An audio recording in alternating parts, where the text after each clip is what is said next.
Hi viewers, welcome back to our channel Make Math Easy. So in the last class we discussed two important questions from the ellipse which was inscribed by a rectangle and an isosceles triangle, right? So in this class we will discuss completely questions based on a cone. Like in that we won't have any other, like like in the starting how we discussed a completely cuboid based questions, completely triangle based questions, like that we will discuss about now completely cone based questions. Okay, so in our normal exercise NCERT textbook also 6.5 we are having three important questions at the end of the exercise. Those three are also very important from the board point of view. Okay, so let us discuss these questions now. Show that the semi-vertical angle of cone of the semi-vertical angle of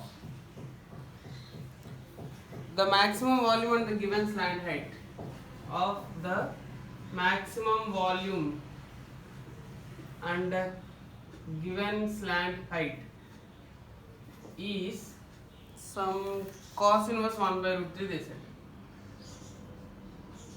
Cos inverse 1 by root 3, right? So see this question, as we already discussed, two important things that you have to remember or that you have to see while reading a question. You just look for what is given in the question and what is the function to be maximized or minimized. Don't see any other terms except these two in the question. So now see, maximize the volume given slant height. So indicating slant height is a constant, right? So first of all get the figure, then you will get a little idea what we have to do in the next steps and all. So this is the cone, this is radius r, this is slant height and this is the perpendicular height. You see in this question they are talking about the semi-vertical angle. Obviously this will be the semi-vertical angle. But initially itself you no need to think of what is that semi-vertical angle, because as I told you, if you read the remaining part of question, what will happen is you may think that they had given you semi-vertical angle is cos inverse 1 by root 3. But actually you have to prove that semi-vertical angle is cos inverse 1 by root 3. Okay.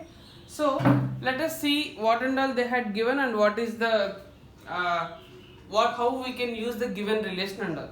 Now what they had given to us, slant height. So given slant height is constant.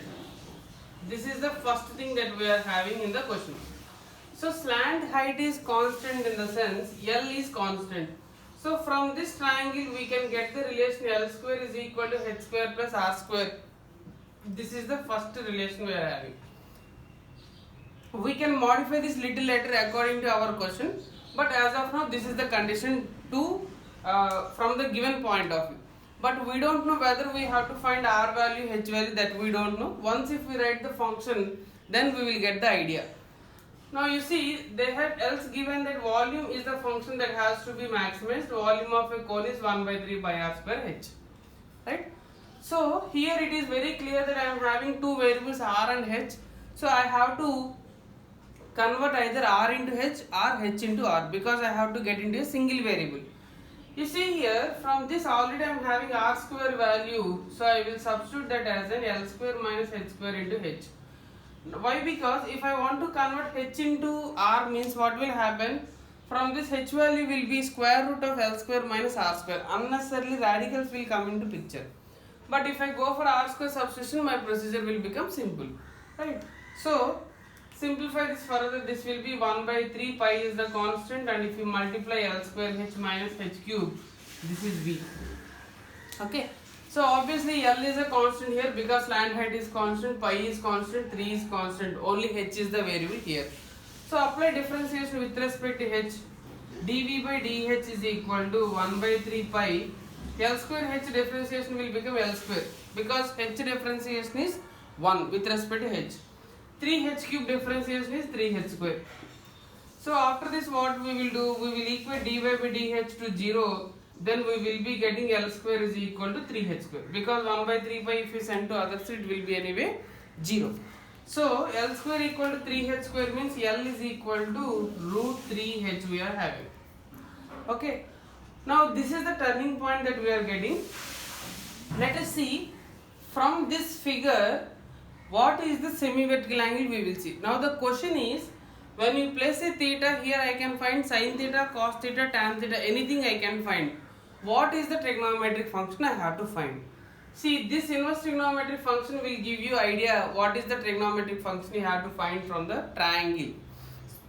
If I find cos theta from this triangle, this is adjacent from this theta and this is hypotenuse, so I will be getting h by l. But I have l is equal to root 3h, so I will be getting a cos theta equal to h by root 3h. So cos theta is equal to 1 by root 3. So that's how theta we are getting as in cos inverse of 1 by root 3. Question answer is not yet done because we have to prove that the volume is maximum. That means second order differentiation you have to find out that should be less than 0. So let us find the differentiation second time. dv by dh I am having already 1 by 3 pi l square minus 3h square. Apply differentiation with respect to h. 1 by 3 pi. L square differentiation will become 0 because you know that slant height is a constant.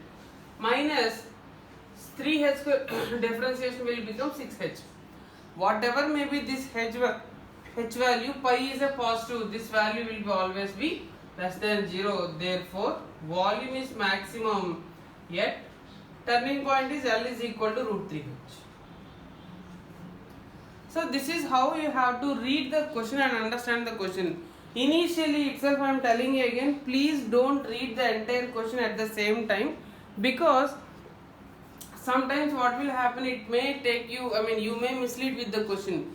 You just have to observe the question correctly. As we already discussed, you just have to identify what is given in the question and what is the function to be maximized or minimized. Okay. Now see, another question we will do now. Show that the semi-vertical angle of a right circular cone of given volume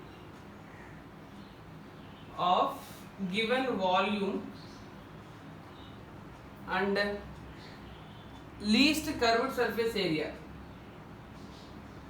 least CSA, is cot inverse 2.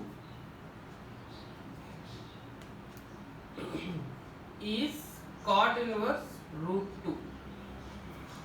Cot inverse root 2. Yes. See, the procedure won't change. You just have to, according to the given condition, what is the constant, what is the function to be maximized, only these things will change. Remaining part of question will remain as it is. And one more thing is, we should be thorough with the formulations for the CSA, TSA, LSA, whatever it may be. You should be thorough with that for the better solving of a question, right? Now see this, they are saying that it is a least curved surface area given volume, indicating that volume is the constant in this question. So we know that volume of cone is 1 by 3 pi r square h. How we will modify this, we will come to know little later. As of now, we cannot do anything. Let us keep it like this. Least curved surface area, least in the sense minimum. Curved surface area is a function that has to be maximized or minimized. C is equal to curved surface area formula is pi rl plus pi r square. Okay. Curved surface area formula is pi rl plus pi r square. This is what we know. Now you have to represent this. See, this is L you are having. From this you can have L square is equal to r square plus h square. Okay. So curved surface area is the formulation that we are having, which is pi rl is the function. This is the total surface area, right? Pi rl. So L is equal to, from this you are getting in terms of root over r square plus h square. So let us try to substitute that, pi r into root over r square plus h square. Okay. Now this is C. As we know that whenever you are getting a radical, you can try to do the squaring on both sides, c square. Then the square root will get eliminated into r square plus h square. C square you give another name, some b, is equal to pi square r power 4 plus pi square r square h square. Okay. So now this is the function, required function for me. So this point already we discussed that whenever you are having a radical, it will be difficult for us to deal with the second order differentiation in the radicals. So what you have to do, for that sake, if you do the squaring on both sides, automatically you can eliminate the square root, because of which your calculation part will become simple. So this is pi square r power 4 plus pi square r square h square. Now here you are having two variables r and h. Obviously you have to convert this into a single variable. Now you just see r power 4 r square h square. Now do you think converting r into h will be simple or h into r will be simple? Yes, h will be r into h. Converting h into r will be simple. Why? Because if I want to get the r square value from this, I have to substitute r at the two different places. But if I get the h value from this, I can substitute at only one position. So from this, h is equal to, I will be getting 3v by pi r square. So this is pi square r power 4 pi square r square into h is 3v by pi r square. H square will become 9v square by pi square r power 4. Okay. So now let us simplify this further. Pi square will get cancelled, r square here. So you will be getting pi square r power 4 9v square by r square you will be getting. Okay. So now you can observe here the entire function got converted to a single variable, that is r. So let us try to apply differentiation with respect to r. dB by dr is equal to pi square is a constant, r power 4 differentiation will be 4r cube. 9v square is a constant. R power minus 2. R power minus 2 means minus 2 by r cube will be the differentiation for me. Right? Now let us try to equate these to 0 to get the required answer, because we know that first order derivative we will equate to 0 to get the required answer, right? So if I equate this to 0, 4 pi square r cube, this minus term I will send to the other side, it will become 18 v square by r cube. Send this r cube to other side, I will be getting 4 pi square r power 6 it will become, is equal to 18 into v is 1 by 3 pi r square h, v square will become 1 by 9 pi square r power 4 h square. Right? Now simplify this further. 9 here cancel out for 2 times. Pi square, r power 4 here for r square. So you will be getting 4 r square is equal to 2 into h square. 2 here for 2 times. 2 r square is equal to h square. I will be getting h is equal to root 2 r. Okay, h is equal to root 2 r. This is the basic relation we are getting. As I told you, which semi-vertical angle, that means which trigonometric function we have to find. That given inverse trigonometric function will give you that idea. You can just observe in this question they gave you cot theta. So from this triangle I will find the value of cot theta. Okay. So cot theta value will become, cot theta is cos theta by sin theta, that means adjacent by opposite. Adjacent here is h and this is r. Sorry. This is adjacent and this is opposite. So I will be getting h by r. H is equal to root 2r divided by r, that's how root 2. So theta value will become cot inverse of root 2. Clear? So you got theta, but this is not the final step because you didn't prove that curved surface area is minimum. So that b function, after derivative we are getting dB by dr is equal to 4 pi square r cube minus 18 v square by r cube. Okay, apply the differentiation for one more time. D square b by dr square is equal to 4 pi square r cube differentiation is 3r square minus 18 v square is again a constant. This is r power minus 3. R power minus 3, if you apply differentiation you will get minus 3 by r power 4. So this is equal to 12 pi square r square plus 18 into 3 54 v square by r power 4, which is always greater than 0. As you are getting second order differentiation value as a greater than 0, that is why they mention in the question as an least curved surface area. Right? So therefore the concluding statement should be therefore CSA is minimum. What is the turning point here? Yet H is equal to root 2R.